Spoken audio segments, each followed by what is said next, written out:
Bismillahirrahmanirrahim. Assalamualaikum warahmatullahi wabarakatuh. Syukur alhamdulillah kita bertemu lagi di channel ini. Shalawat serta salam selalu dan tetap tercurahkan kepada junjungan kita Nabi besar Muhammad sallallahu alaihi wasallam. Allahumma shalli ala sayyidina Muhammad wa ala ali sayyidina Muhammad. Doa dan harapan saya semoga sahabat semua selalu diberikan kesehatan, dimudahkan segala urusannya, dan dilancarkan rezekinya. Amin ya rabbal alamin. Sahabat beriman yang dirahmati Allah, pada kesempatan yang berbahagia ini saya mengajak sahabat semua untuk bernostalgia mendengarkan tausiah yang sangat luar biasa dari guru kita almarhum Kiai Haji Zainuddin Abzah. Tentunya banyak sekali ilmu, hikmah dan manfaat yang bisa kita jadikan pelajaran dalam kehidupan kita sehari-hari. Berikut ini mari kita simak bersama isi tausiah dari guru kita almarhum Kiai Haji Zainuddin Abzah. Selamat mendengarkan. Selalu berusaha menyimpan sesuatu yang bisa membawa manfaat, baik untuk dirinya, untuk anak cucunya, maupun untuk keluarganya, untuk masa kini dan masa depannya. Kadang simpanan itu berbentuk uang, kadang berupa tanah, lain saat berbentuk pabrik, dan lain sebagainya. Sementara masa depan yang paling pasti adalah akhirat. Jika untuk masa depan dunia, kita rela memeras keringat, membanting tulang, pergi pagi dan pulang petang, menyimpan uang, menyimpan tanah, menyimpan pabrik, pernahkah kita merenung? Jika satu saat kiamat datang, kita dibangkitkan dari kubur masing-masing, berdiri di padang mahsyar untuk mempertanggungjawabkan seluruh kegiatan hidup kita di dunia ini. Lalu kita akan menuju ke alam akhirat. Sudahkah kita mempunyai simpanan untuk akhirat kita? Pada pertemuan kali ini saya ingin menyampaikan sebuah hadis di mana Rasulullah sallallahu alaihi wasallam bersabda, "Arba'un min kanzil jannah." Simpanan sorga ada 4 macam. Yang pertama, ikhfa'us shadaqah, menyembunyikan sedekah. Saudara-saudara kaum muslimin, sebagaimana yang kita maklum bahwa Allah Subhanahu wa taala melebihkan sebagian rezeki dari kita terhadap yang lain. Ada yang kaya, ada yang setengah kaya, ada yang miskin, ada yang setengah miskin, dan selanjutnya. Ada yang gajinya kecil tapi penghasilannya gede. Ada yang penghasilannya gede tapi nggak punya gaji. Ada juga yang memang gajinya gede dan penghasilannya gede. Kelebihan rezeki merupakan sunnatullah dan tidak harus membuat kita merasa lebih dari yang lain. Bahkan sebaliknya, kelebihan itu harus membuat kita ringan tangan untuk menolong mereka yang memang memerlukan pertolongan. Kalau saudara diberikan ilmu, maka pertanyaan akhirat cuma satu: ilmumu kau amalkan untuk apa? Kalau saudara diberikan umur yang panjang, pengadilan akhirat juga bertanya satu: umurmu kau habiskan di mana? Tapi kalau saudara diberikan harta, pengadilan akhirat akan bertanya dua: hartamu kau dapat dari mana? Kau belanjakan kemana? Dari mananya ditanya, dan kemananya juga ditanya. Oleh karena kita akan dimintakan pertanggungan jawab, maka amanah yang bernama harta ini harus kita gunakan dengan sebaik-baiknya. Ada penggunaan yang merupakan kewajiban, itu zakat namanya. Ada penggunaan yang sewaktu-waktu, itu infak namanya. Ada yang lebih sewaktu-waktu lagi, dan itu sedekah namanya. Zakat dia terikat oleh haul dan nisab, oleh putaran batas waktu dan ukuran dari harta itu sendiri. Sedangkan infak terikat oleh situasi dan kondisi perekonomian seseorang. Sedangkan sedekah tidak terikat dengan apapun. Dalam kondisi seperti apapun kita bisa melakukan sedekah dengan yang terkecil sekalipun. Sampai-sampai Rasulullah sallallahu alaihi wasallam mengajarkan, la tahqiranna minal ma'rufi syai'an walau an talqa akhaka biwajhin talik. Atau ada hadis, tabassumuka fi wajhi akhika laka sedekah. Senyumanmu kepada temanmu adalah sedekah. Jadi untuk melakukan sedekah tidak harus dalam berbentuk uang. Dengan ilmu kita bisa sedekah, dengan tenaga kita bisa bersedekah, dengan pikiran kita bisa bersedekah, bahkan senyum kepada teman itu pun sedekah. Jadi kalau sedekah dengan uang memang belum punya uang, nyengir aja banyakin. Itu asal pada tempatnya, jangan lalu ketemu tiang listrik cengengesan. Tentu tidak pada tempatnya dan tidak wajar. Nah, sedekah yang paling dicintai Allah adalah sedekah yang disembunyikan. Artinya jauh dari sifat riya. Kan kadang-kadang ada orang sedekah itu disebutkan namanya. Apa tidak bagus? Kalau memang niatnya ikhlas, ya bagus-bagus saja. Untuk memberikan sugesti kepada yang lain. Di Fulan bin Fulan nyumbang sekian, diumumkan. Boleh kalau niatnya untuk memberikan rangsangan kepada yang lain supaya dia menyumbang lebih besar dari orang tadi. Tapi kalau itu mendatangkan riya, maka sedekah yang paling dicintai Allah adalah sedekah yang disembunyikan. Tangan kiri saja tidak tahu apa yang diberikan oleh tangan kanan. Sedekah yang dilakukan dengan ikhlas akan merupakan perbendaharaan surga. Tersembunyi dari pandangan orang lain. Tidak seorang pun tahu. Karena memang sikap yang baik adalah melupakan kebaikan dan mengingat kesalahan. Itu salah satu ciri orang bahagia. Orang yang selalu mengingat kesalahannya dan berusaha melupakan segala kebaikannya. Kalau dia akan ada kebaikan, dia tidak bisa ikut. Dia merasa rugi karena dia merasa belum pernah berbuat baik. Tapi kalau akan melakukan kesalahan baru, dia ingat kesalahan yang sudah-sudah. Sehingga terhalang baginya untuk melakukan satu kesalahan baru. Demikianlah saudara-saudara, bahwa Allah melebihkan rezeki sebagian kita dari yang lain. Agar terjadi tolong-menolong dalam kehidupan ini. Jadi kesenjangan yang nature, kesenjangan yang alami, itu sunnatullah. Ada yang kaya, ada yang miskin, ada yang kelas menengah. Nah, kenapa lalu sekarang kita berusaha mengentaskan kemiskinan? Oleh karena adanya kesenjangan struktural. Kalau yang kaya bisa semakin kaya, kenapa yang miskin tidak bisa naik jadi ikut sedikit kaya? Sebab pada dasarnya Islam adalah agama yang sejak turunnya sudah berupaya memerangi kemiskinan. Bahkan dikatakan kemiskinan itu mendekatkan kepada kekufuran. Orang kalau miskin udah dekat banget sama kafir. Gampang menjadi kafir. Berapa banyak saudara-saudara kita yang oleh karena soal perut, oleh karena soal materi, terpaksa meninggalkan dan menanggalkan akidahnya. Menjual petunjuk yang diberikan Allah dengan kesenangan dunia yang cuma sebentar ini. Na'udzubillah, summa na'udzubillah. Jadi makin kita sembunyikan suatu sedekah, semakin banyak perbendaharaan kita di surga. Sedekah yang paling dicintai Allah adalah sedekah yang disembunyikan. Malahan ada seorang sufi, dia punya kebiasaan kalau pergi sholat Jumat, dia bawa uang. Itu uang dia taruh di bawah tikar masjid. Dia niat sedekah kepada siapa saja yang nemuin itu duit. Maksudnya apa? Supaya yang nemuin nggak tahu siapa yang punya duit. Demikian dia saking ingin menyembunyikan sedekahnya. Karena sifat riya itu bisa memakan amal kita sendiri. Riya itu termasuk menyebut-nyebut kebaikan kita. Orang yang suka nepuk dada. Sedikit-sedikit ngitungnya kalau nggak gua. Tuh kalau nggak gua tuh. Tuh yang belas itu kalau nggak gua, kalau nggak gua. Iya kalau nggak lu kenapa emang? Orang yang suka menepuk jasad. Tuh biasanya memang begitu saudara-saudara.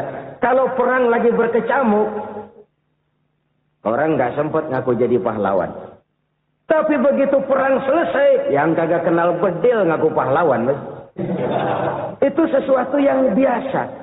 Oleh karenanya, orang-orang yang ikhlas dalam bersedekah, disembunyikannya sedekah itu, Allah cinta betul.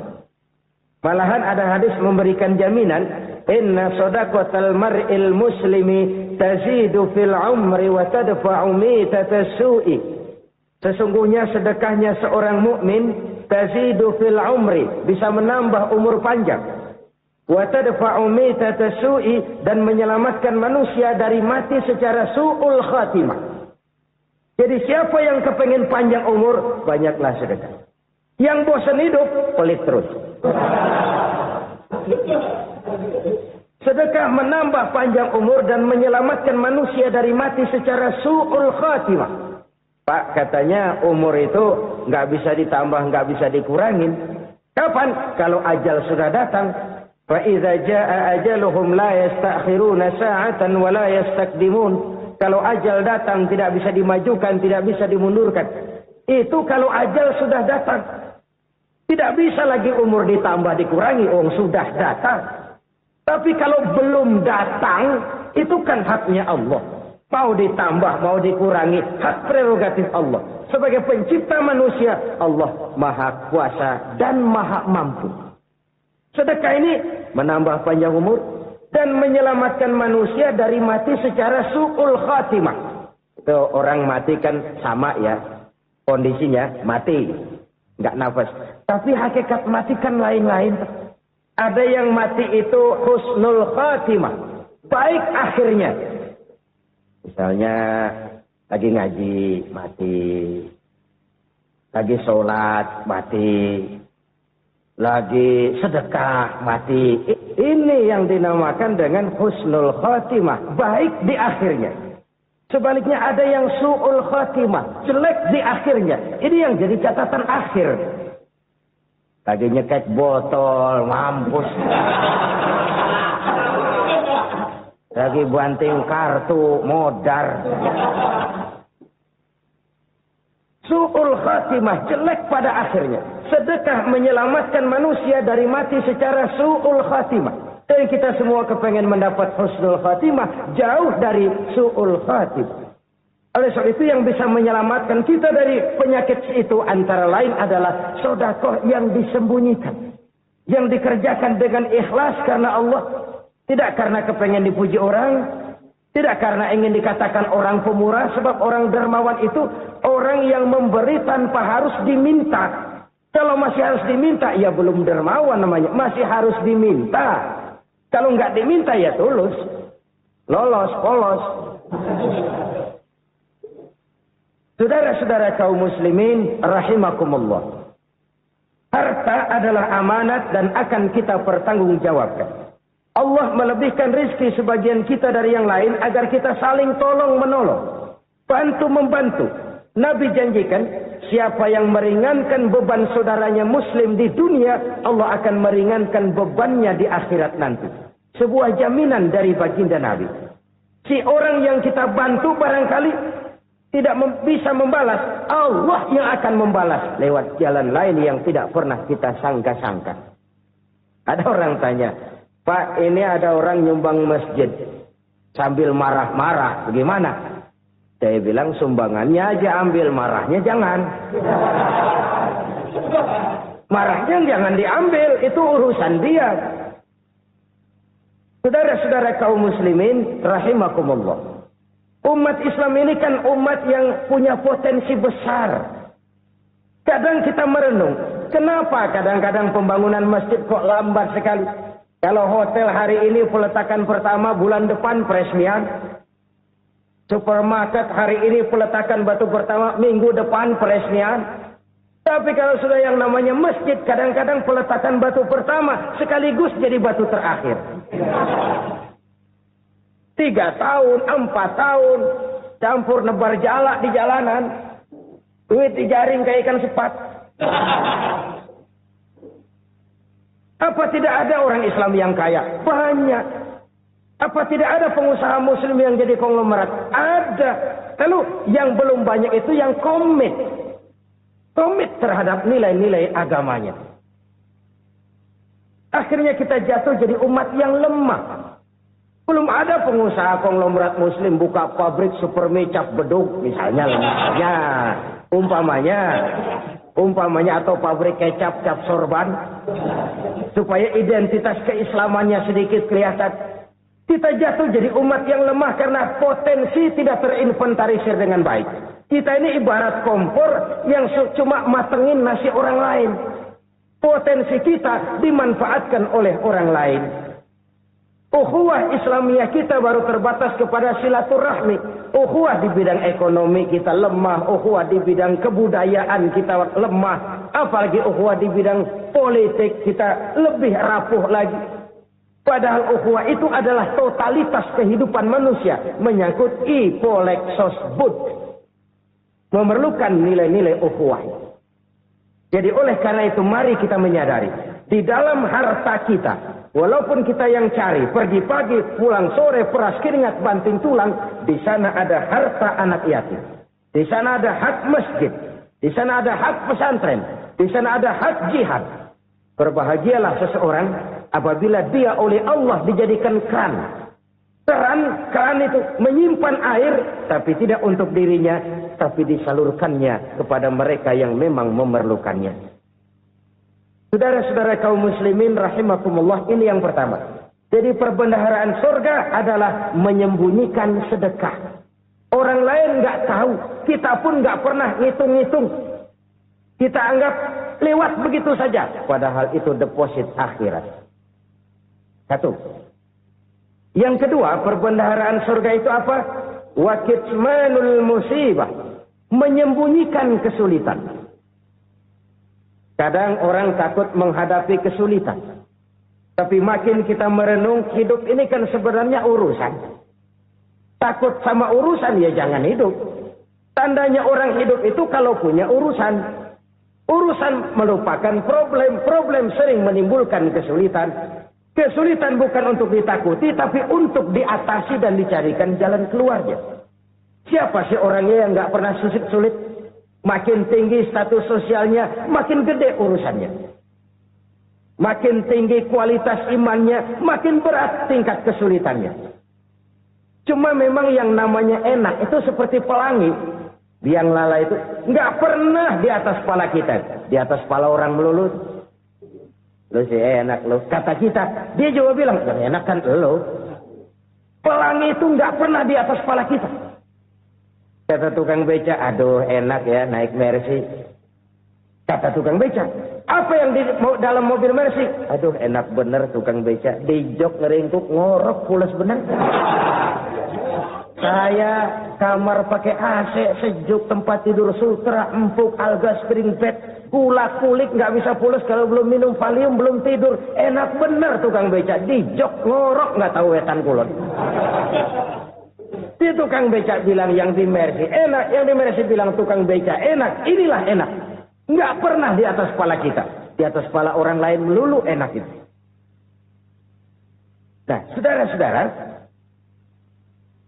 yang merupakan perbendaharaan surga itu orang yang bisa menyembunyikan kesulitan.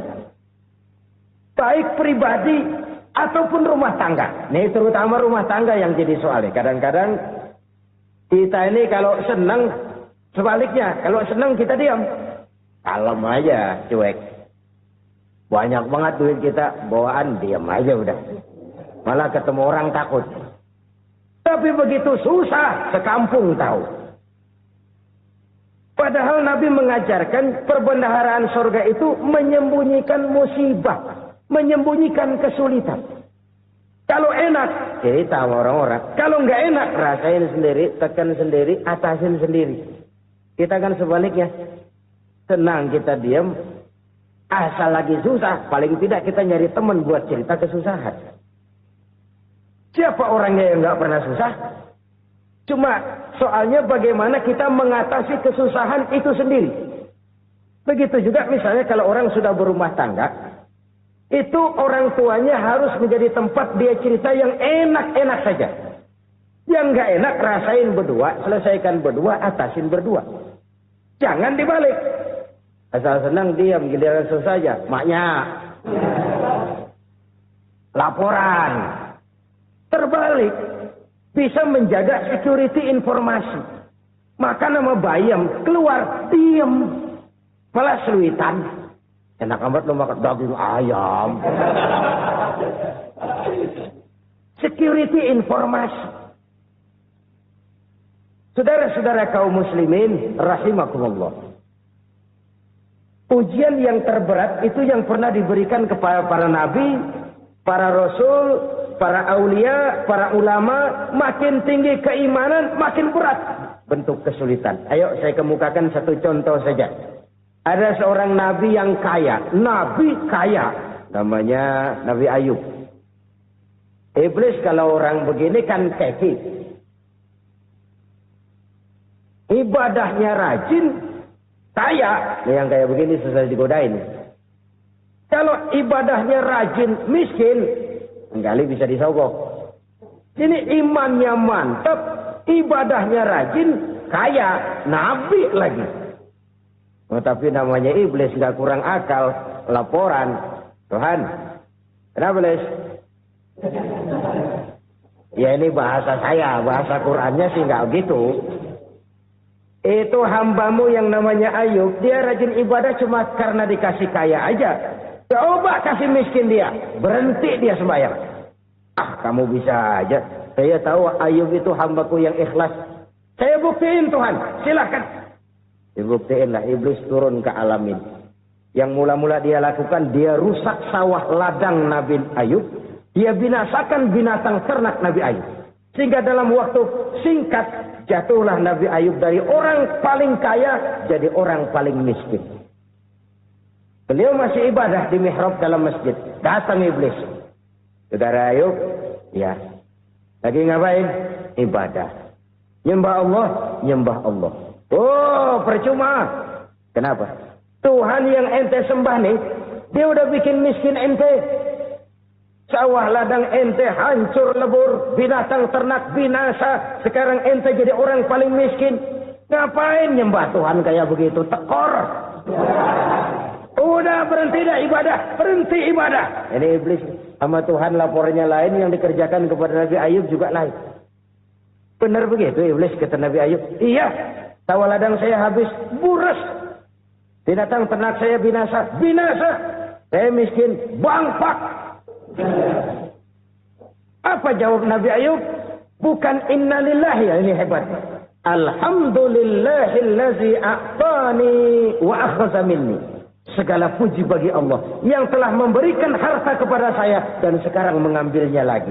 Alhamdulillah. Allah yang ngasih, Allah yang ambil. Itu mah urusan Allah. Iblis cuman ibadah jalan terus, sujud lagi Nabi Ayub. Iblis seleher gondok banget.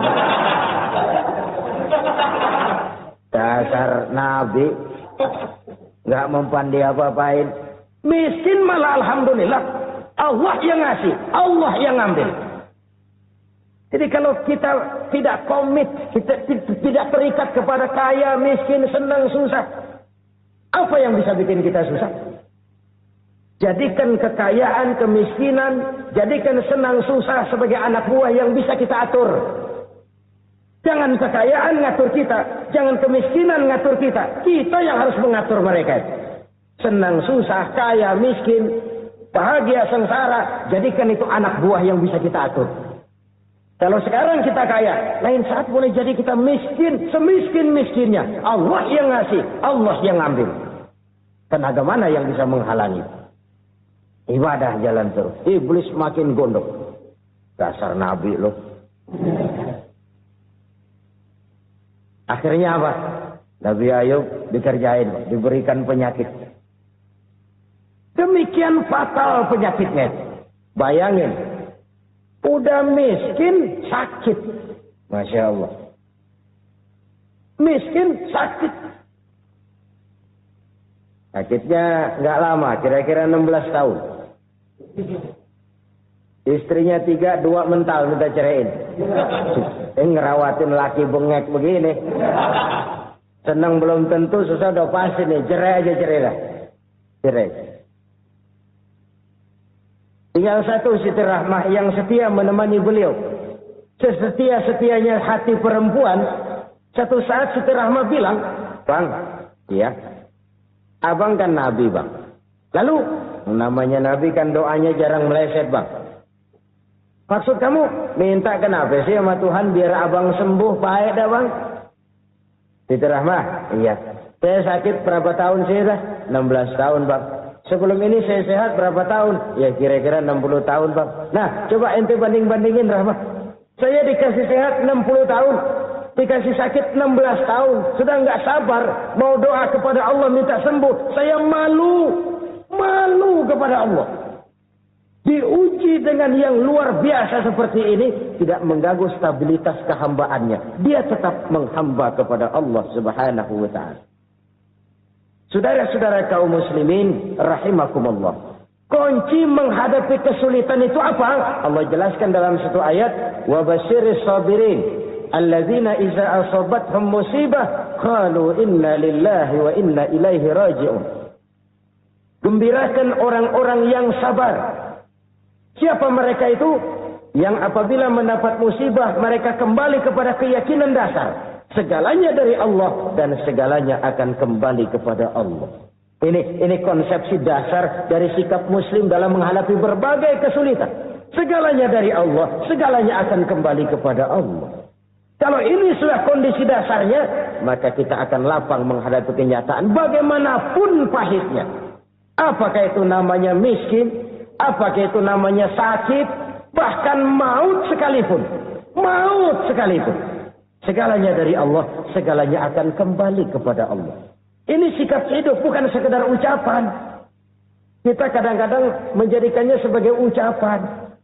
Mulutnya sehingga berhenti, innalillahi wa inna ilaihi raji'un. Tapi nangisnya terus gerung-gerungan. Bukan itu, ini kesadaran moral. Kalau segalanya dari Allah, segalanya kembali kepada Allah. Kan sebenarnya cuma nunggu giliran. Hari ini saya nyembayangin dia. Entah hari apa saya disembayangin orang.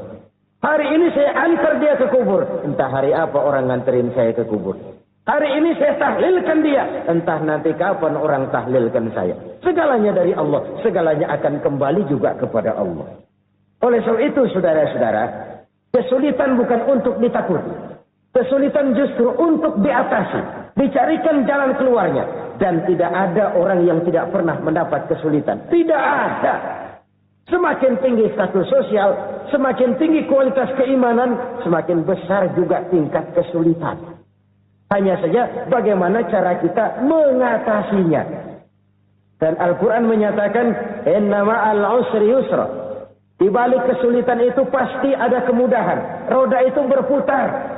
Karena itu Rasulullah sallallahu alaihi wasallam mengingatkan kepada kita, "Ta'arraf ila Allah fir raha ya'rifka fis shiddah." Ingatlah kepada Allah di waktu kamu senang, supaya Allah ingat kepada kamu di waktu kamu susah. Kalau waktu senang kita ingat kepada Allah, kita susah, Allah tidak akan meninggalkan kita. Tapi kalau waktu senang kita jauh dari Allah, sujud tidak sempat, dengan masjid jauh, ketika senang kita lupakan Allah. Nanti begitu kita susah,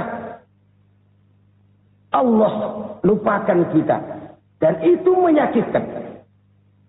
Oleh karena itu orang-orang tua kita dulu bilang, kalau lagi sehat, ingat-ingat, lu bakal sakit nanti. Kalau lagi kaya, ingat-ingat, satu saat kita bakal jatuh miskin.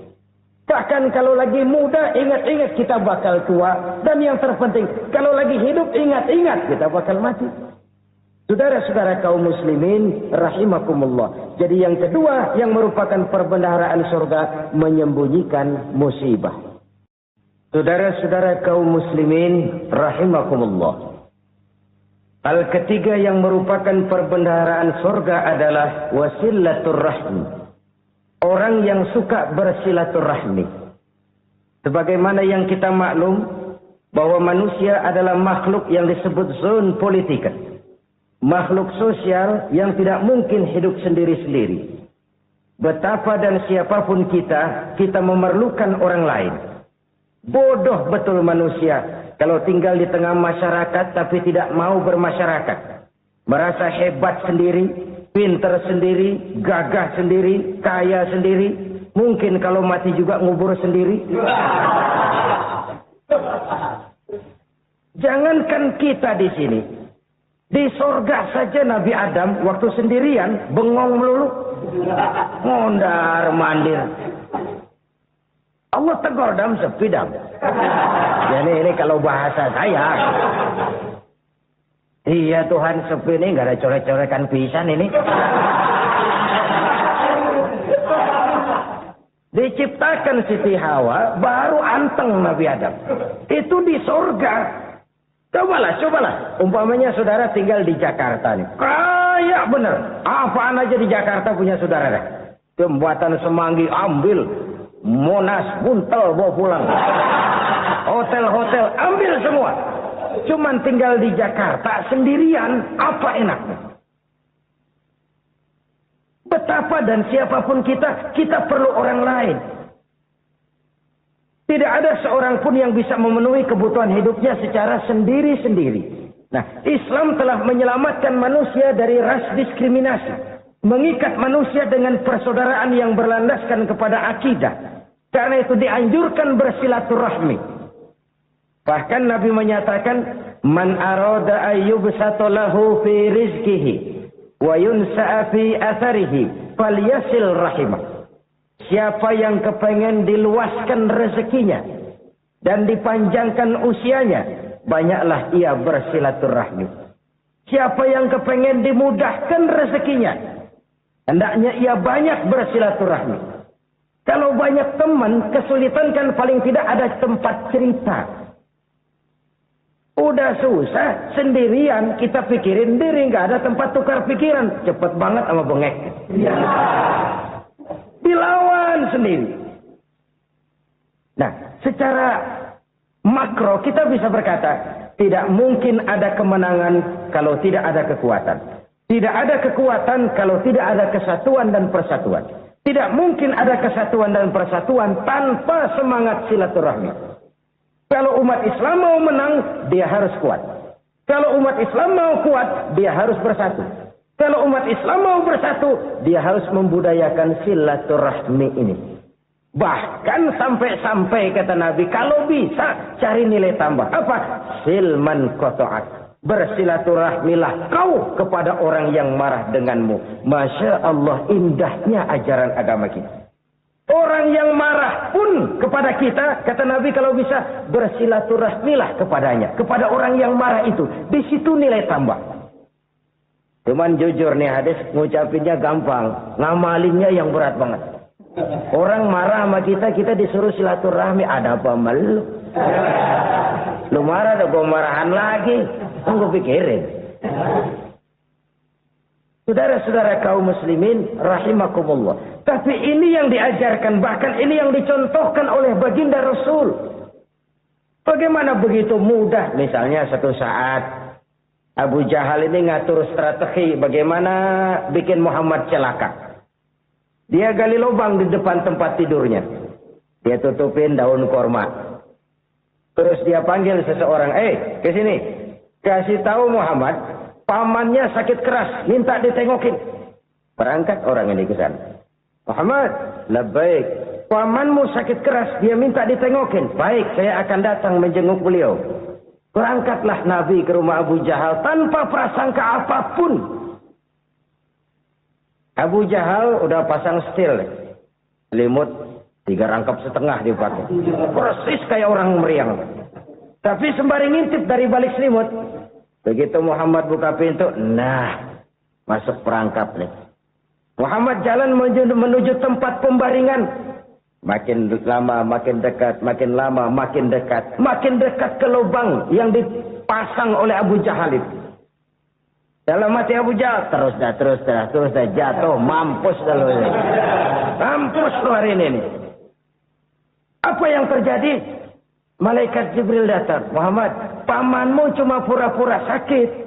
Di depan tempat tidurnya ada lubang perangkap supaya kamu jatuh ke situ. Sudah, kamu pulang. Balik kanan Nabi. Sudah hampir jatuh ke lubang, balik kanan, pulang. Bayangin kecewanya Abu Jahal. Muhammad dikit lagi. Enggak paman, saya pulang aja. Emosi bangun dari tempat tidur, enggak sadar kalau lagi pura-pura sakit. lompat ngejar Nabi, dia lupa dengan lubang yang dia gali. Usrak, nyemplung sendiri ke dalam lubang.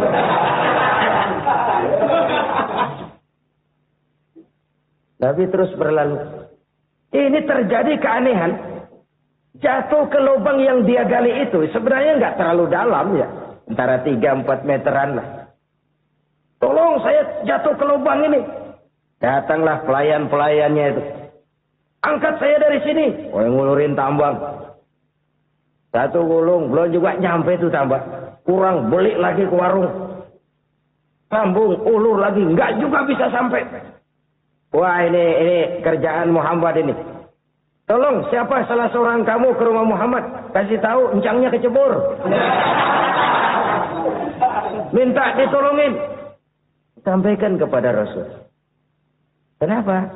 Pamanmu jatuh ke lubang, Muhammad minta tolong diangkatin. Tambang udah nyambung-nyambung, nggak nyampe juga. Ya, nanti saya datang, saya tolong.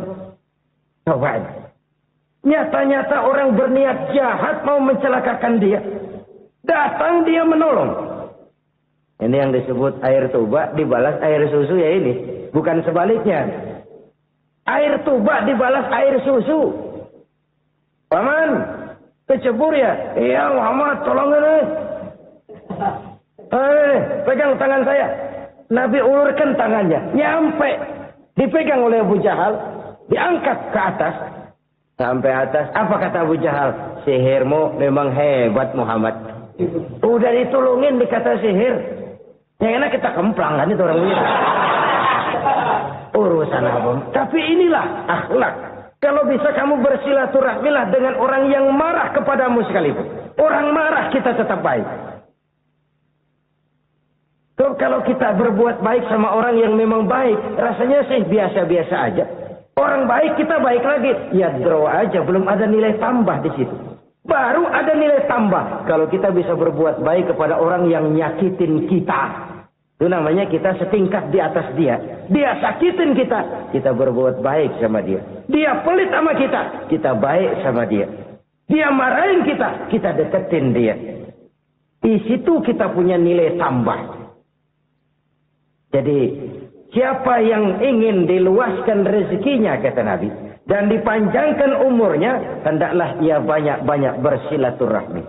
Sederhana sebenarnya silaturahmi. Tapi silaturahmi membangkitkan semangat kesatuan dan persatuan. Kesatuan dan persatuan melahirkan kekuatan. Dalam matematika, 1 ditambah 1 pasti 2. Tapi di tengah masyarakat, 1 orang takut ditambah 1 orang takut, hasilnya jadi 2 orang setengah berani. Kenapa setengah berani? Karena udah berdua. Tadi pan takut sendirian. Kalau dia kumpul turu-turu takutlah jadi berani. Kita yang lemah, kita yang tidak berdaya, kita yang miskin, kalau mau kompak bersatu, apa yang nggak bisa kita kerjain? Apalagi tinggal di kota besar, pilihan cuma 2, bertahan atau minggir. Bertahan atau minggir. Untuk bisa bertahan, harus mampu bersaing. Untuk mampu bersaing, harus punya keahlian. Keahlian harus ditunjang dengan pendidikan. Ditambah oleh kekompakan sebagai umat. Udah miskin mencar mulu, orang injak kita. Orang nggak pandang urusan apa malu. Oleh karena itu silaturahmi pada hakikatnya merupakan roh dari ukhuwah yang diajarkan oleh agama kita. Bagaimana Islam menyelamatkan masyarakat manusia dari ras diskriminasi, mengikat manusia, dan tidak ada persaudaraan yang lebih indah selain persaudaraan yang diikat dengan nilai-nilai akidah. Sepanjang orang di jalan Allah, itulah saudara kita. Keluar dia dari jalan Allah, selesailah persaudaraan sampai di situ. Karena itu, kalau ingin menyimpan sesuatu di surga, banyaklah bersilaturahmi. Datang ke rumah ini, datang ke rumah itu, dan lain sebagainya. Itu simpanan kita di akhirat nanti. Ini yang ketiga. Saudara-saudara, yang keempat, perbendaharaan surga itu apa? Wa qawlu la hawla wa la quwwata illa billah. Ucapan la haula wa la quwwata illa billah. Ibadah kan ada yang berat, modalnya besar. Bangun masjid berat, modalnya besar. Bangun rumah sakit berat, modalnya besar. Ada ibadah yang berat tapi modalnya ringan. Misalnya puasa. Puasa itu berat, mengendalikan nafsu. Kalau sekedar nggak makan nggak minum sih enteng, mengendalikan nafsu itu jihad terbesar. Tapi kan modalnya ringan, cuma niat saja. Ini ibadah berat, modalnya ringan. Ada ibadah yang ringan, modalnya juga enteng. Seperti termasuk ucapan la haula wala quwata illa billah. Tanpa sadar, la haula wala quwata illa billah. Nyelengin tuh di surga. Nyelengin, kita nggak terasa. Nyelengin simpenan akhirat. La haula wala quwata illa billah. Nyimpan lagi. Kaget. La haula wala quwata illa billah. Nyimpan lagi. Banyak simpenan. Walaupun sebenarnya yang dimaksud sini adalah kesadaran batin. Bahwa tidak ada daya dan kekuatan kecuali Allah. Itu intinya. Kita memulai pekerjaan disunahkan baca bismillah. Kan begitu. Apa itu? Kesadaran moral. Bahwa ini saya bisa kerjakan. Saya kerjakan ini dengan menyebut nama Allah. Kenapa? Kalau Allah tidak memberikan daya dan kekuatan, mana mampu saya kerjakan ini. Maka saya kerjakan ini dengan menyebut nama Allah. Bismillah. Kesadaran moral. Manusia hanya wajib berusaha, tapi nggak pernah wajib berhasil. Banyak hal-hal yang kalau kita renungkan secara rasio, nggak mungkin. Tapi jadi kenyataan. La haula wa la quwata illa billah. Tidak ada daya dan kekuatan kecuali bagi Allah semata-mata. Kesadaran moral akan kelemahan dan keterbatasan makhluk bernama manusia. Kadang kita kagum dengan otak, tapi kita sering lupa sama yang bikin otak. Padahal bagaimanapun hebatnya otak, yang bikin otak pasti lebih hebat dari otak. Nggak percaya, silahkan otak-otakan. Inilah kecenderungan. Kita kagum dengan pesawat-pesawat mutakhir. Bukan main besi gede banget terbang itu. Alangkah hebatnya. Lalu apa yang bikin otak tidak lebih hebat dari itu semua?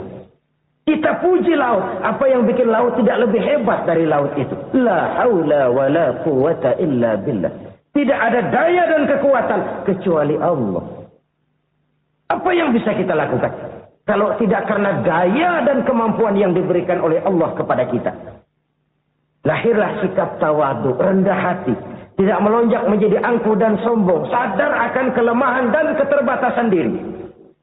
Sebagai makhluk yang diciptakan oleh Allah subhanahu wa ta'ala. Jadi satu sisi ini ucapan yang berpahala. La haula. Jadi wiridan. Pada sisi lain ini kesadaran moral. Sikap mental, kesadaran batin. Bahwa yang punya daya dan kekuatan itu cuma Allah. Kita nggak pantas untuk sombong. Sebab sombong itu pakaiannya Allah. Kita nggak sedang pakai pakaian Allah, kegedean. Dan makin kita renungi, makin terbentur. Apa sih yang bisa kita sombongi? Kita mau sombong apa? Kaya. Pintar, itu kan semua relatif. Di atas langit masih ada langit lagi. Jadi oleh karenanya, marilah kita menyadari. Manusia hanya wajib berusaha, tapi tidak pernah wajib berhasil. Yang berusaha saja tidak wajib berhasil, apalagi yang tidak berusaha. Islam bukan agama orang pemalas yang selesai sholat lalu enggelohom, enggelenggem ayem-ayem. Tapi Islam bukan agama orang sombong yang setelah berusaha lalu tidak memerlukan Allah. Kita bisa saja bikin proyeksi tahun sekian kita bakal panen besar menurut perhitungan otak. Tapi ada kejadian lain. Apa? Tikus ngambek. Habis itu dimakanin tikus, panen gagal. Proyeksi rasional gagal oleh tikus-tikus yang ngambek itu. Bisa saja terjadi. Tahun depan kita panen besar. Urung. Kenapa? Musim panas panjang. Dan sekarang ini koran-koran bikin berita musim mengalami penyelewengan. Bukan cuma manusia yang nyeleweng sekarang. Musim pakai nyeleweng. Mestinya kan musim hujan udah selesai. Masih hujan-hujan juga. Musim. Nah sekarang kita boleh bikin proyeksi. Kita bakal panen besar. Tahu-tahu musim panas panjang. Sawah retak, air kering. Cari teknokrat yang paling botak. Suruh pendekin tuh musim panas. La haula wa la quwata illa billah. Inilah kesadaran moral. Saudara, saya teringat satu saat ada seorang konglomerat. Umurnya ya kira-kira 70-an. Suatu saat dia ditanya oleh wartawan, "Pak, umur Bapak berapa sih?" "Ya paling 10 tahun." 10 tahun? 10 tahun? Anak Bapak berapa orang? Satu. Satu saja? Satu. Harta Bapak berapa? Ya paling-paling bangsa 7 juta kali. 7 juta? Iya. Pak, kenapa Bapak bohongi saya? Bapak punya buku biografi. Koran-koran, majalah-majalah banyak memuat cerita riwayat hidup Bapak. Saya tahu umur Bapak 70. Kenapa bilang cuma 7 tahun? Saya tahu anak Bapak 8. Kenapa cuma bilang 1? Saya tahu harta Bapak miliaran, mungkin triliunan. Pabrik di mana-mana, bank di mana-mana. Kenapa bilang uang Bapak cuma 7 juta? Nah, kata si konglomerat tadi, kamu benar nak, kamu benar. Umur saya kalau jumlahnya memang 70 nak. Cuman ingat-ingat saya, baru 7 tahun terakhir ini saya sujud. Baru 7 tahun terakhir ini saya berusaha dekat dengan Allah. Saya laksanakan perintahnya, saya jauhi larangannya. 7 tahun inilah rasanya yang ada nilainya di hadapan Allah. Yang 63 tahun matong, kelabu, kelem umur gue. Habis untuk maksiat, untuk munkarat. Maka ketika ditanya tadi, umur saya 7 tahun itu. Oh begitu Pak. Oh iya. Lalu anak Pak. Anak Bapak kan 8. Kenapa bilang cuma 1? Nah, kalau jumlah hitungannya memang anak saya 8. Tapi dari 8 orang ini rasanya cuma 1 nih. Yang bakal jadi buah hati, belahan jantung. Pelanjut cerita, penerus sejarah. Bakal jadi anak soleh yang akan mendoakan saya.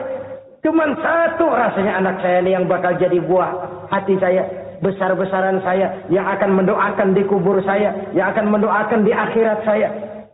Yang 7 orang mana? Masya Allah, yang atu tenggeng.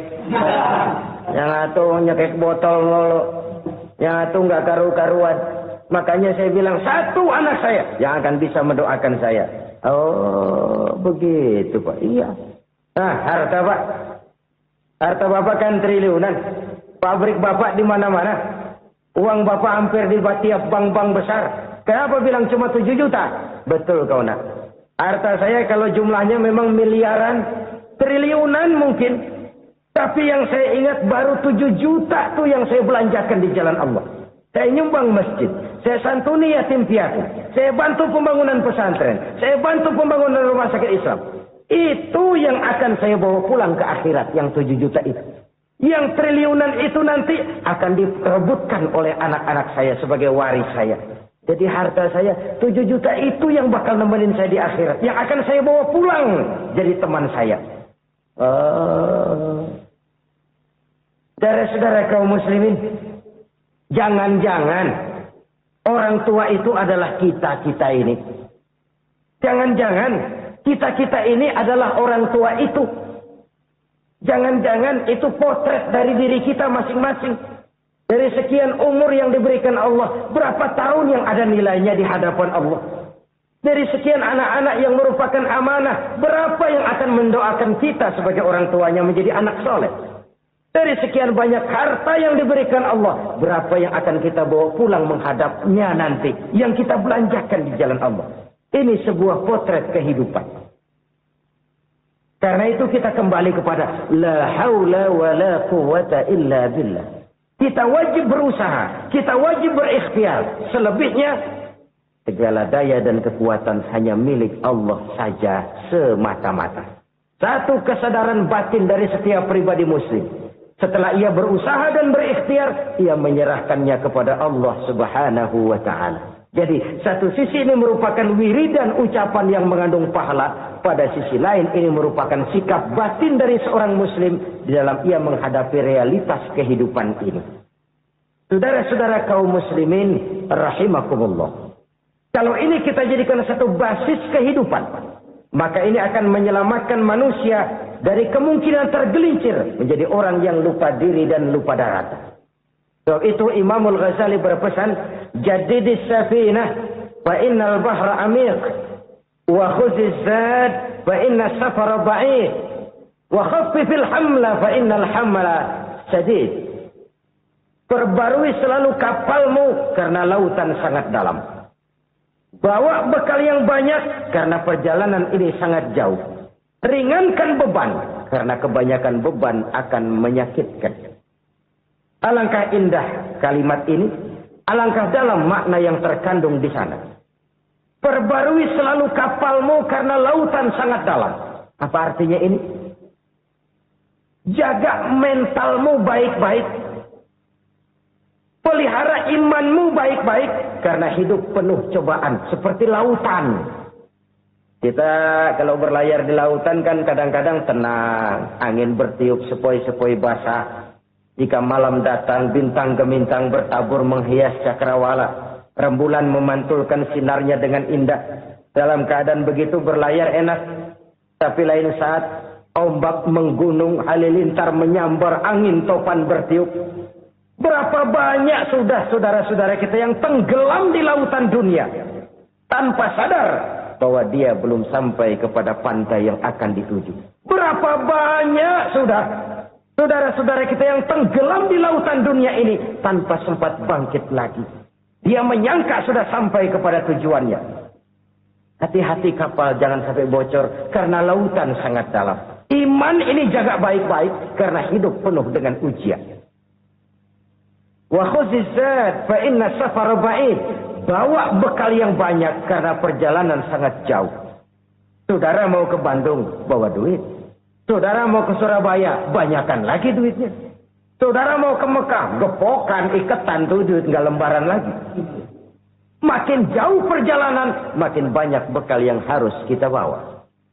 Kalau saudara dari Jakarta mau ke Surabaya, kagak bawa duit berangkat juga, itu sih bukan berani namanya, nekat. Sampai Surabaya belum tentu, sengsara di jalan udah pasti. Kenapa? Nggak bawa bekal berangkat. Sama juga kita nih, misalnya belum sempat sembahyang, mati. Waduh, berani banget orang. Belum punya bekal, mati. Sengsara di jalan. Atau bekal tidak cukup. Dari Jakarta saudara mau ke Surabaya, bawa duit 500 perak. Paling jauh Cikampek nyampenya itu. Paling jauh itu.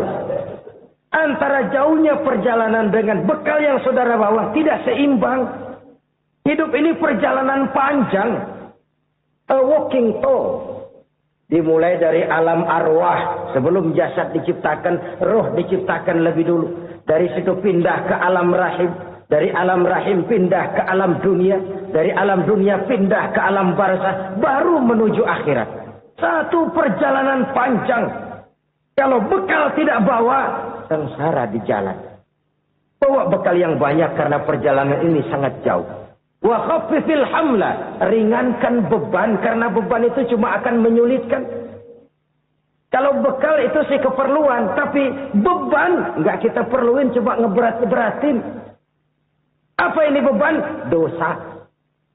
Kecurangan, kebatilan, kesoliman, ketidakadilan, kesewenang-wenangan. Itu akan jadi beban kita di akhirat. Alangkah celakanya, perjalanan panjang, bekal tidak bawa, beban kelewat banyak. Alamat sengsara di jalan. Pahala tidak ada, dosa berlipat ganda. Na'udzubillah, summa na'udzubillah. Kalau kita rangkum nasihat Al-Ghazali dengan kisah si konglomerat tadi, kita akan mengambil kesimpulan. Pertama, bekal terbaik dalam menghadapi gejolak kehidupan ini tidak lain adalah iman.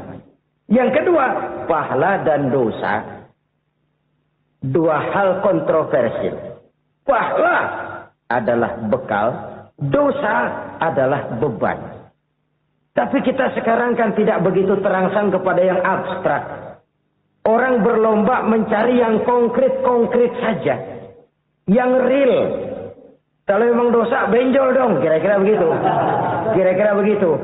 Persis orang Yahudi dulu. Orang Yahudi itu kan pernah minta kepada Nabi Musa, "Ya Musa, lan nu'mina laka hatta narallaha jahrah." Musa, kami enggak bakal mau beriman kepada Allah kalau belum kami lihat Allah ada nongkrong di depan kami. Kalau memang Tuhan ada, taruh dong di depan kami. Mau yang konkret-konkret saja. Kalau memang dosa, benjol dong. Kalau memang pahala, berasa dong. Orang terangsang kepada yang real, yang konkret-konkret saja. Karena itu, untuk mengejar dosa orang mau bayar. Tapi untuk mengejar pahala, walaupun tidak bayar, orang segan. Ini yang dikatakan oleh Nabi. Kamu mengharapkan ke surga, tapi kamu berat melaksanakan sesuatu yang bisa membawa kamu ke surga. Kamu ingin jauh dari neraka, tapi tiap saat kamu lakukan perbuatan-perbuatan yang justru menjerumuskan kamu ke neraka. Idda'aitum an-najata minan nar wa ramaitum fiha anfusakum. Kamu ingin selamat dari neraka, tapi kamu lemparkan diri kamu ke neraka. Kamu ingin masuk surga, tapi berat sekali kamu melakukan perbuatan-perbuatan yang bisa menyampaikan kamu di surga. Saudara-saudara kaum muslimin rahimakumullah. Jadi hal keempat yang merupakan perbendaharaan surga adalah la haula wa la quwwata illa billah. Satu sisi ini merupakan ucapan yang memperberat timbangan akhirat. Pada sisi lain ini merupakan sikap hidup seorang muslim. Kesadaran batin yang sangat dalam. Bahwa tidak ada daya dan kekuatan kecuali Allah. Dan itu kita simbolkan pada saat memulai pekerjaan dengan Bismillah. Dengan menyebut nama Allah. Satu kesadaran moral. Saya hanya bisa melakukan ini karena diberikan daya dan kekuatan oleh Allah. Lahirlah sikap tawadu, rendah hati, tidak melonjak menjadi angkuh dan sombong. Saudara-saudara, sampai sini dulu jumpa kita kali ini. Semoga 4 perbendaharaan surga ini dapat kita lakukan. Yang kelak akan merupakan bekal kita di kemudian hari nanti. Amin. Ya Rabbal Alamin. Bapak-bapak, ibu-ibu, saudara-saudara kaum muslimin, rahimakumullah. Di dalam kehidupan kita sebagai seorang muslim, minimal 5 kali dalam sehari semalam kita mendengar seruan untuk mendirikan solat yang disebut azan. Ada kalimat menarik di dalam kalimat azan itu, yakni seruan hayya 'alal falah, marilah menuju kepada keberuntungan. Marilah meraih kemenangan. Seruan ini adalah kecenderungan dari setiap manusia, apapun warna kulitnya. Artinya, setiap orang dalam hidup selalu ingin meraih dan mencari kemenangan. Kemenangan akan melahirkan kepuasan batin, dan kepuasan batin memberikan kebahagiaan. Sedangkan kekalahan melahirkan penderitaan batin, dan penderitaan batin menjerumuskan seseorang di dalam berbagai bentuk kerugian. Jikalau inilah seruan azan, maka masalahnya ialah apa yang menyebabkan kita meraih kemenangan. Al-Quranul Karim memberikan tuntunan dan ajaran kepada kita bahwa orang-orang yang memperoleh kemenangan itu tidak lain adalah orang-orang yang bertakwa. Hanyalah mereka yang bertakwa kepada Allah Subhanahu wa taala pada akhirnya akan tampil sebagai pemenang. Lalu siapa orang yang bertakwa itu? Dijelaskan dalam awal-awal Al-Baqarah, orang yang bertakwa yang akan meraih kemenangan. Pertama, allazina yu'minuna bil ghaib, yaitu orang-orang yang beriman kepada yang gaib. Percaya bahwa ada alam yang gaib, alam yang abstrak, alam yang tidak bisa dijangkau oleh salah satu daripada panca indera kita. Mereka percaya dan beriman kepada adanya malaikat, beriman kepada adanya iblis dan jin, beriman kepada adanya alam kubur, beriman kepada adanya alam mahsyar, beriman kepada adanya alam akhirat, beriman kepada adanya sorga dan neraka. Beriman bukan cuma sekedar beriman dalam ucapan bibir saja, tetapi beriman yang nilai iman itu mampu mewarnai gerak dan gaya hidupnya.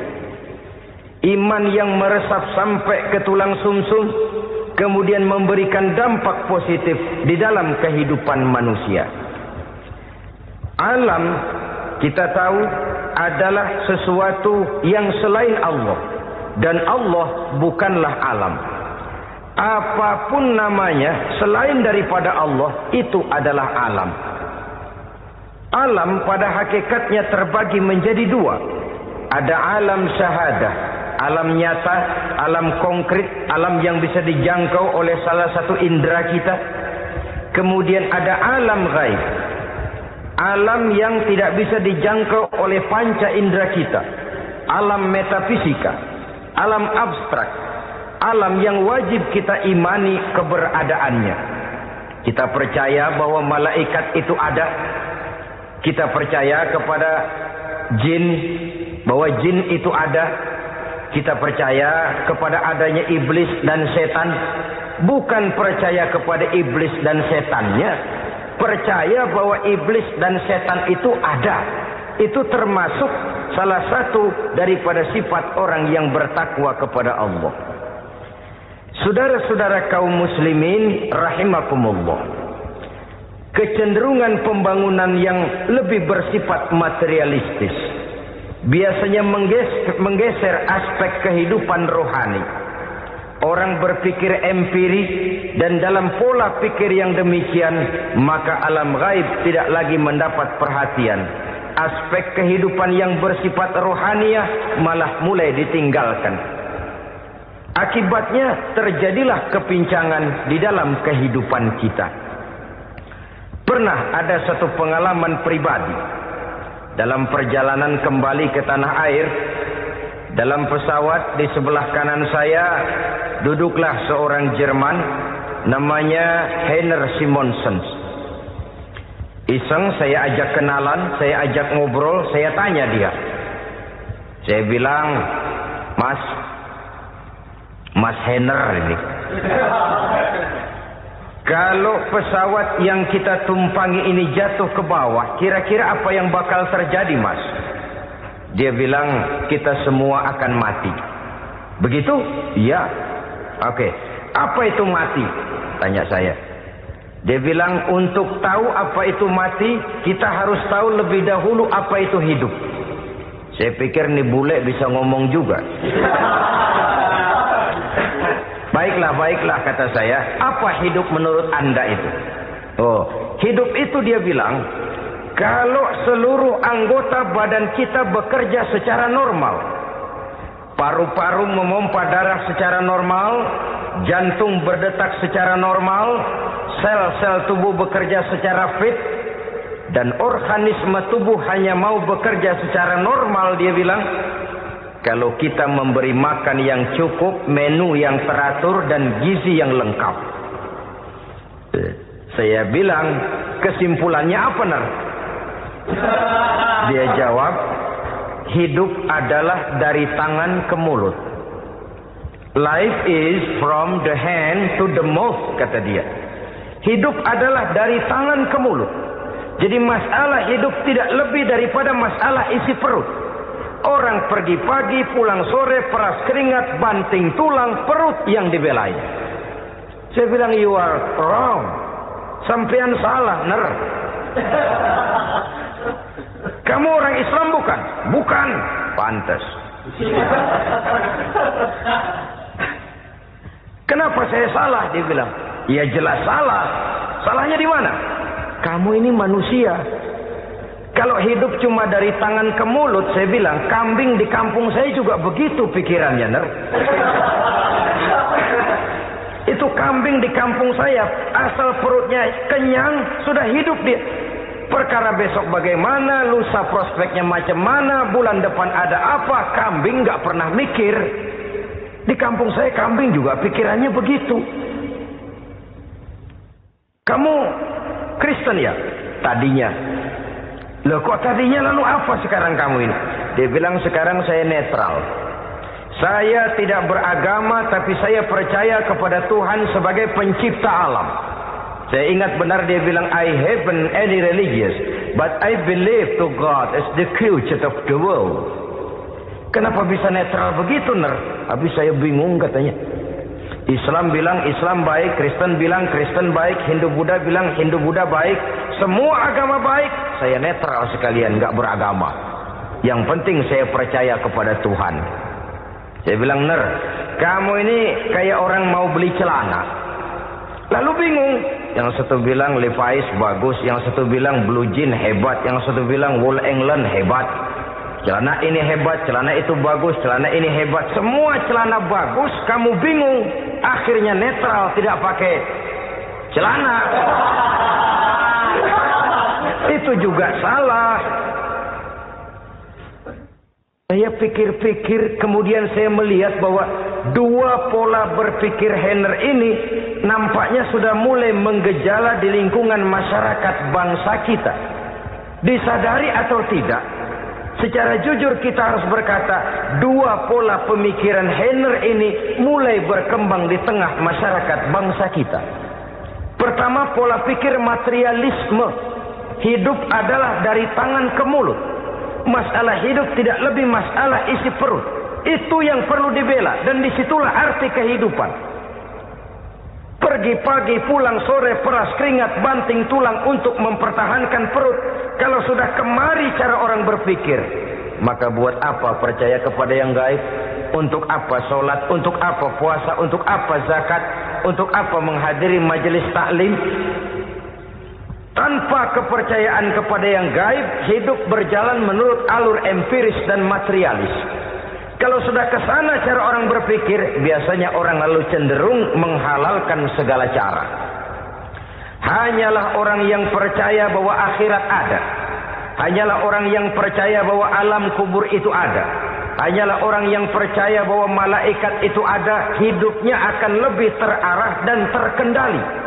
Karena kepercayaan kepada yang gaib, yang merupakan fase daripada kehidupan setelah hidup yang sekarang ini, mewarnai gerak pribadi seseorang di dalam dia melakukan kegiatan hidupnya. Pola berpikir materialisme, disadari atau tidak, mulai menggejala di lingkungan masyarakat bangsa kita. Hidup tidak lebih dari urusan tangan ke mulut, mulut ke tangan, tangan ke mulut. Asal perut sudah kenyang, hiduplah sudah. Perkara bagaimana prospek hari yang akan datang, bagaimana akhirat, tidak jadi persoalan. Ini yang oleh Nabi diperingatkan, ad-dunya sijnul mu'min wa jannatul kafir. Dunia adalah penjara bagi orang beriman dan surga bagi orang kafir. Dulu di zaman Belanda hadis ini pernah disalah tafsirkan, disalah artikan, digunakan sebagai senjata untuk mengkebiri dan membuat impoten umat Islam. Sudahlah umat Islam gak usah macam-macam, kata Belanda.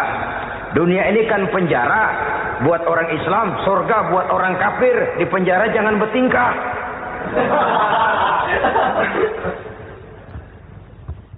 Pengertiannya tidak begitu. Dunia adalah penjara bagi orang mukmin. Artinya dalam kehidupan dunia seorang mukmin tidak bebas memperturutkan hawa nafsunya. Di penjara hawa nafsunya. Sebaliknya, surga bagi orang-orang kafir. Buat orang kafir, surgalah dunia ini. Mereka bebas memperturutkan hawa nafsunya. Dilarang tidak terlarang, dicegah pun tidak tercegah. Mereka hidup menurut alur bisikan nafsu mereka sendiri. Kemudian bila ajal datang, maut merenggut nyawa, selesailah surganya sampai di situ. Maka bagi orang-orang yang tidak percaya kepada adanya akhirat, kepada adanya alam gaib, surganya sebatas umurnya. Sekali lagi, surganya sebatas umurnya. Bila umur selesai, ajal pun datang merenggut nyawa, selesailah sudah surganya sampai di situ. Alangkah pendeknya perjalanan orang-orang yang tidak percaya kepada alam gaib ini. Bagi kita mukmin, jikalau kita mampu memenjarakan hawa nafsu, kita bisa bahagia di dunia ini. Dan Islam memang tidak menyuruh kita sengsara di dunia. Raih dunia, kejar dunia, gapai dunia sebagai alat untuk mencapai kebahagiaan di akhirat nanti. Hidup adalah satu perjalanan panjang yang terbentang sejak kita terlahir dari alam rahim sampai kepada alam akhirat nanti. Andai kata kita gagal meraih kebahagiaan di dunia, toh kita masih punya akhirat. Tapi jangan jadi dalil yang melemahkan semangat. Biarin dah kita di dunia kebelangsat, yang penting akhirat. Akhirnya dunia benar-benar kebelangsat. Bagaimana dunia ini bisa kita raih? Dan bagaimana meraih dunia untuk menunjang kepentingan akhirat nanti? Yang kedua, dari pikiran Heiner yang saya lihat menggejala di lingkungan masyarakat bangsa kita, timbulnya manusia-manusia netral. Seolah-olah Tuhan yes, agama no. Sama Tuhan percaya, agama ogah. Tuhan ngangguk, giliran agama godeng. Padahal hampir dalam setiap ayat dalam Quran, kata-kata amanu biasanya bergandeng dengan wa amilus sholihat. Iman dan amal soleh. Ini sebagai isyarat Tuhan dan agama jangan pernah dipisah-pisah. Apabila kita bertuhan, maka kita harus beragama. Apabila kita beragama, maka agama itu harus bersumberkan dari Tuhan yang kita imani itu. Tidak mungkin kita pisah Tuhan yes, agama no. Sama Tuhan percaya tapi agama bikin sendiri. Sembayangnya cukup bengong 2 jam madep mulon.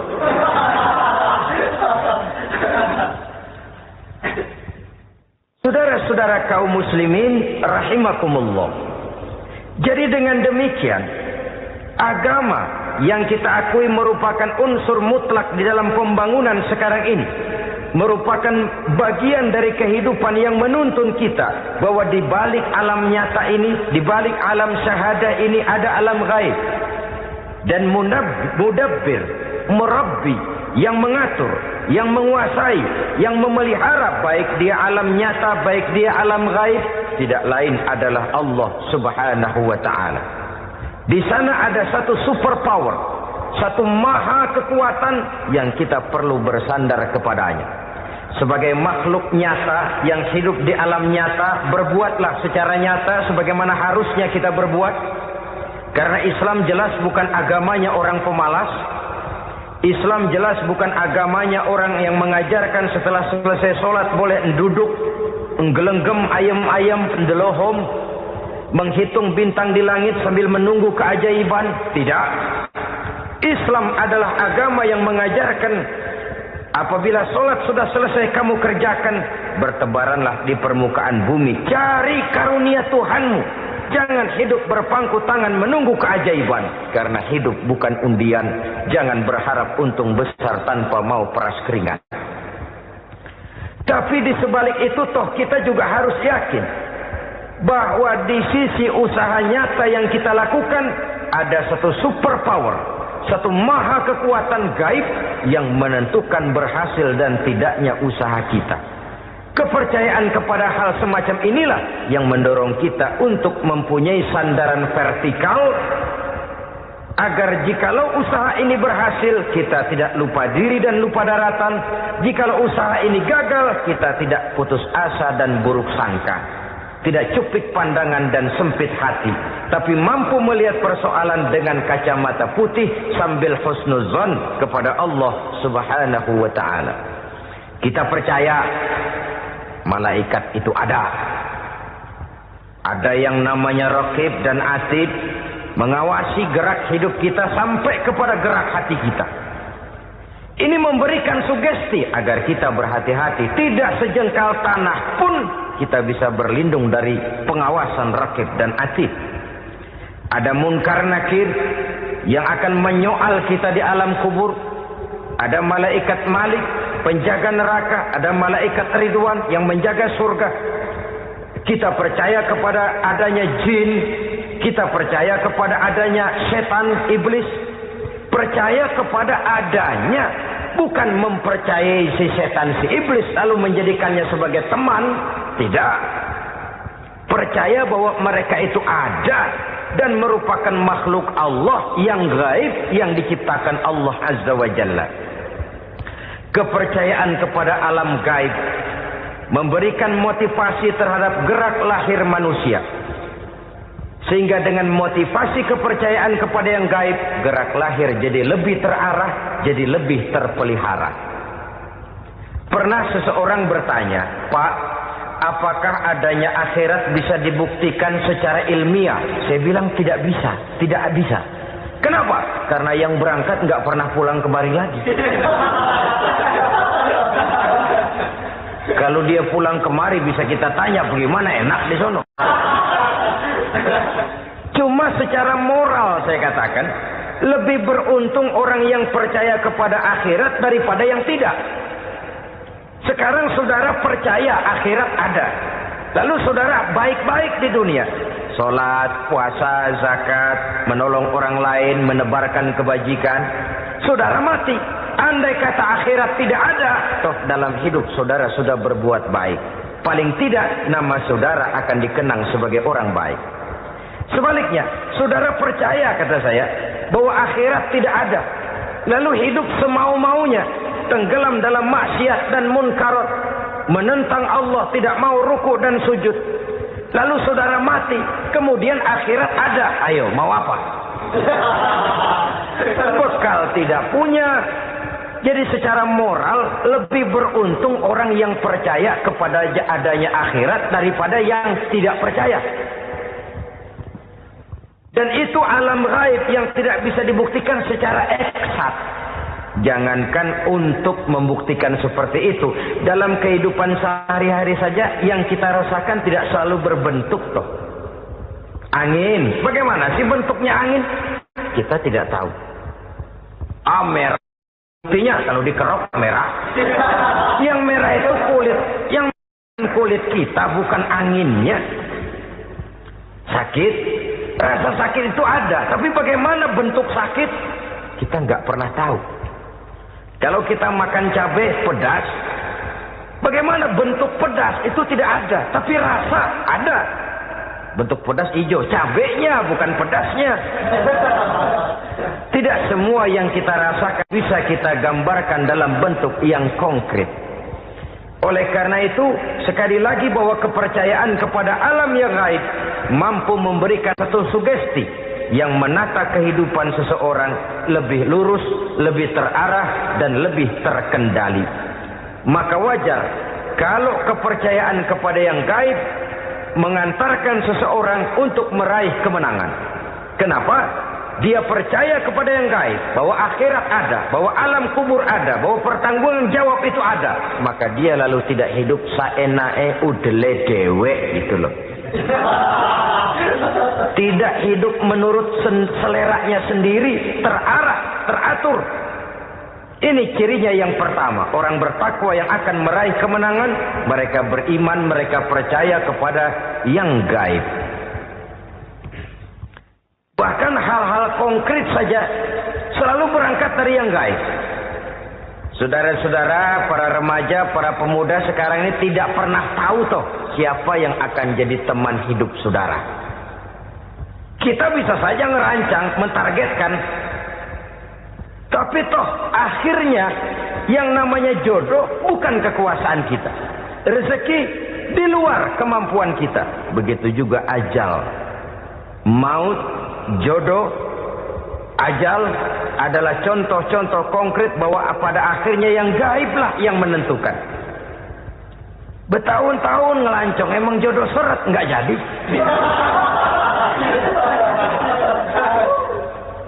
Begitu kenal baru setengah malam nginep ditangkap hansip.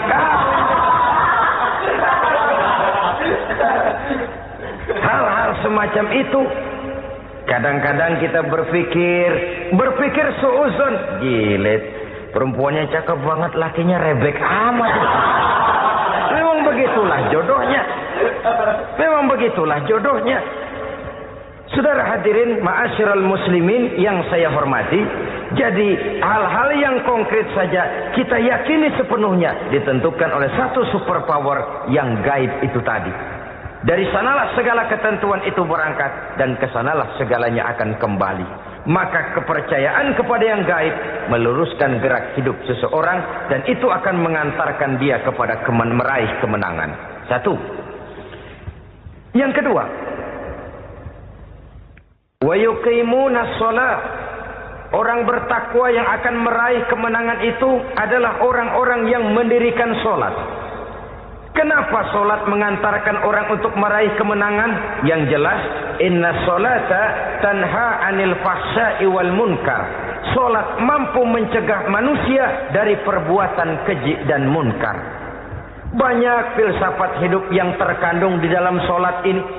Sejak kita wudu, sampai kita menghadap ke arah kiblat, sampai kita melakukan gerak-gerak sholat, bacaan-bacaan yang ada di dalam sholat, lalu sampai kepada mengucapkan salam. Banyak filsafat hidup yang terkandung di dalam sholat. Umpamanya saja, setelah takbiratul ihram, mulai kita dengan sholat dalam posisi berdiri. Diajarkan dalam kitab-kitab fikih agar kita melihat ke arah tempat sujud. Ini kan filsafat kehidupan. Kalau kamu sholat dalam posisi berdiri, lihat tempat sujud. Jangan sholat mata jelalatan, sebab nanti bisa mengurangi kekhusyuan. Jadi wajar kalau ia dikatakan bahwa yang paling afdol adalah shaf yang di depan. Kenapa? Secara harfiah pengertiannya akan lebih mengundang kekhusyuan. Kenapa? Kalau kita di shaf paling depan, di masjid umpamanya paling banter kita lihat tembok. Tapi kalau kita shaf di tengah atau di belakang, orang-orang di depan kita pun akan kelihatan. Yang bajunya loreng, yang bajunya genggang, yang bajunya macam-macam. Kita lihat, kadang-kadang kita pikirin, ada yang bajunya bolong. Kita sholat tapi dalam hati, ini orang bajunya robek yang nggak tahu apa. Ada saja hal-hal yang mengusik kekhusyuan kita. Oleh sebab itu diajarkan dalam posisi berdiri, lihat, arahkan pandangan matamu kepada tempat sujud. Ini kan filsafat kehidupan. Maksudnya apa? Kalau lagi diri, lihat dong tempat sujud. Kalau udah di atas, ingat dong sama yang bawah. Kalau sudah tinggi, ingat dong dari mana kamu berangkat. Kalau sudah berpuasa, bantu dong yang lemah. Kalau sudah kaya, santuni dong yang miskin. Kalau sudah alim, bimbing dong yang awam. Ini filsafat kehidupan. Dalam posisi berdiri, kau lihat tempat sujud. Ini akan melahirkan kepekaan sosial, di mana seseorang mau tahu kepada orang lainnya. Bagaimanapun kaya kita, tinggi pangkat dan jabatan kita, jikalau hidup hanya untuk kepentingan perut sendiri saja, rasanya belum membawa manfaat di dalam kehidupan kita. Tapi efek yang tertinggi sesungguhnya, sholat mencegah manusia dari perbuatan keji dan munkar. Perbuatan keji dan munkar, walaupun kelihatannya mendatangkan uang, membawa keuntungan, tapi itu keuntungan semu, keuntungan sementara. Dengan menipu orang lain kita bisa dapat untung, tapi tidak membawa berkah. Dan itu adalah kerugian besar dalam kehidupan kita. Maka untuk meraih kemenangan, harus dimulai dengan membentuk kepribadian yang tegar, memiliki sandaran vertikal yang langsung kepada Allah Subhanahu wa ta'ala. Dan itu hanya bisa kita tempuh melalui jalur ibadah formal yang sudah ditentukan Allah, yakni sholat yang 5 waktu. Untuk memperkuat itu, ada sholat sunnah, rawatib, nawafil, sebagai terminal kontrol cadangan untuk memelihara stabilitas temperatur batin di dalam kita berhubungan dengan zat yang maha gaib, yaitu Allah Subhanahu wa ta'ala. Subhanallah, sangat luar biasa yang sudah disampaikan oleh guru kita almarhum Kiai Haji Zainuddin MZ. Sahabat beriman yang dirahmati Allah, tetaplah di channel ini karena kajian ini belum selesai dan masih banyak lagi hal-hal menarik yang akan disampaikan oleh guru kita almarhum Kiai Haji Zainuddin MZ. Maka dari itu mari kita lanjutkan kembali. Selamat mendengarkan. Orang sering bertanya, Pak, itu tetangga saya nggak sholat, duitnya nggak habis-habis, Pak. Nggak sholat tapi mobilnya tambah terus. Nggak sholat tapi usahanya makin maju. Tapi di sisi lain ada orang yang rajin sholat, rezekinya butak bener. Anaknya mana kurus, mana korengan. Saudara hadirin, ma'asyiral muslimin rahimakumullah. Harus saya katakan bahwa solat memang bukan untuk cari duit. Solat adalah sandaran vertikal kita kepada Allah. Sedangkan soal rezeki itu berkaitan dengan sifat Allah Maha Pengasih dan Maha Penyayang. Allah Maha Pengasih, siapapun dikasih kalau mau usaha. Allah Maha Penyayang, tidak semua orang disayang oleh Allah Azza wa Jalla. Dan belum tentu banyak harta itu merupakan nikmat. Mungkin juga istidraj. Artinya istidraj itu dikasih tapi diambulin, kalau bahasa Betawinya itu. Dikasih tapi diambulin, itu bukan merupakan nikmat sesungguhnya, lebih merupakan azab dari Allah Subhanahu wa ta'ala.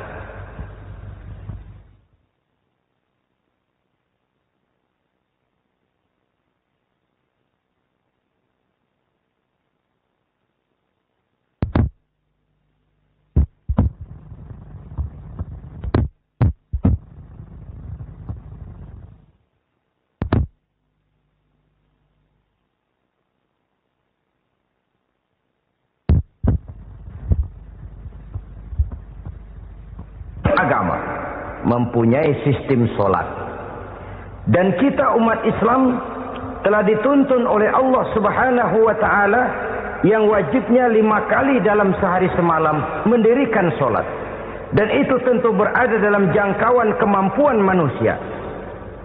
Pada awalnya barangkali kita memang merasa solat itu satu kewajiban, tapi semakin kita hayati makna, manfaat, dan filsafat yang terkandung di dalam ajaran solat, semakin sampai kita kepada keyakinan bahwa solat adalah keperluan kita. Sehingga pada waktu tertentu dinilai puncaknya, kita tidak lagi akan berkata, saya wajib solat. Tapi kita akan berkata, saya perlu solat. Kalau kita sudah merasakan itu adalah keperluan kita, nah di sanalah kita baru akan merasakan ruginya kalau hal itu tidak kita laksanakan. Sepanjang kita masih berkata saya wajib sholat, kita akan lebih merasakan dia sebagai beban ketimbang sebagai keperluan. Yang jelas Allah tidak memerlukan ibadah yang kita laksanakan ini. Dengan kata lain, andai kata satu dunia penuh ini orang tidak ada yang sholat satu pun, Allah tidak akan turun dari jabatan Tuhan. Jangan lalu berpikir kalau kita ngambek se-RW kagak sembahyang Tuhan tekor kali ini ya. Tentu tidak. Itu perlunya kita, bukan perlunya Allah. Dan pada induknya kita akan berkata, saya perlu agama. Kalau secara induk kita sudah memerlukan agama, maka konsep-konsep yang ada di dalam ajaran agama itu pun adalah juga merupakan keperluan kita. Baik dia bernama sholat, baik dia bernama puasa, baik dia bernama zakat, baik dia bernama haji, seluruhnya adalah keperluan kita. Dan sesuatu yang kita perlukan apabila tidak kita laksanakan akan melahirkan kerugian di dalam kehidupan. Jangan heran kalau kita membaca riwayat perjalanan hidup para salafus soleh, orang-orang soleh. Ada yang tahajud sampai 100 rakaat, ada yang sholat malam kakinya sampai bengkak. Kita sekalinya bengkak biri-biri. Ada yang sholat membaca surah dalam Al-Quran sampai khotam Quran. Kok mau? Mereka sudah merasakan itu keperluan. Itu saja soalnya. Satu saat pun jikalau kita merasa bahwa itu keperluan saya, kita pun akan melaksanakan seperti itu. Keperluan saya dalam kehidupan. Inilah yang kedua.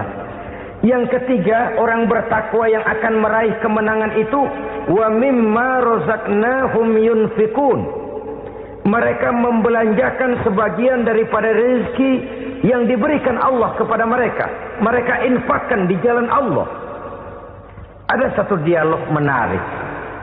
Satu hari seorang anak muda bertemu dengan seorang kakek-kakek yang sudah dikenalnya baik. Bertanyalah anak muda ini, "Kek, umur kakek berapa tahun?" 15 tahun, kata si kakek. "Anak kakek berapa orang?" 1. "Harta kakek berapa banyak?" 15 juta. Si anak muda ini bengong. Lalu protes, "Kok kakek bohong?